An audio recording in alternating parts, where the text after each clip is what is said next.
Earthy had taken off his toe.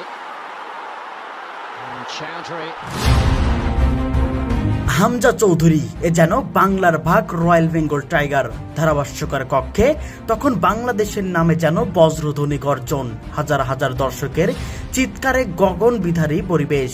আর সেই উত্তাল মুহূর্তে বল পায়ে বজ্র গতিতে ছুটে চলেছেন আমাদেরই হামজা চৌধুরী। একটি চিতাবাঘের ক্ষিপ্রতা, এক রাজাবাঘের দাপট নিয়ে ইংল্যান্ড ও ম্যানচেস্টার ইউনাইটেডের অভিজ্ঞ খেলোয়াড় হ্যারি ম্যাগুয়ার তখন টিভি স্ক্রিনে তাকিয়ে বিষময়ে মুখ হা করে দেখছেন। এত নিখুঁত, এত স্বাচ্ছন্দ্যময় ডিফেন্সিভ প্লে, যেমন আত্মবিশ্বাস তেমন দাফুটে রান, এ যেন পেশাদারিত্বকে ছাড়িয়ে গিয়েছে এক অন্যরকম সাহসে।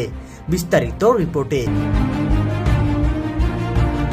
ইংলিশ চ্যাম্পিয়নশিপের সেমিফাইনালের দ্বিতীয় লেগে নিজেদের মাঠে ব্রিস্টল সিটির বিপক্ষে ৩-০ গোলের লিড নিয়ে মাঠে নামেন শেফিল্ড ইউনাইটেড। প্রথম থেকেই তারা মাঠে নামেন ডিফেন্সিভ কৌশলে, আর ঘরের মাঠের দর্শকরা যেন প্রতিটি মুহূর্তে তাদের হৃদয় ঢেলে দিচ্ছেন গ্যালারি থেকে। তবে বাঙালিদের জন্য বদলে যায় ম্যাচের ৩৮ মিনিটের ঘটনায়। একটি কর্নার কিক থেকে গোলের জন্য মরিয়া ব্রিস্টল সিটির ফুটবলাররা যখন বলকে জালের দিকে ঠেলে দিতে চায়, ঠিক তখনই বজ্র সময় ক্লিয়ারেন্সে নিজের পায়ে বল নিয়ে নেন হামজা চৌধুরী। কিন্তু এখানেই থেমে যাননি, বলটা যেন নিজের আত্মা দিয়ে ছিনিয়ে নিয়ে ছুটলেন চিতাবাঘের বেশে।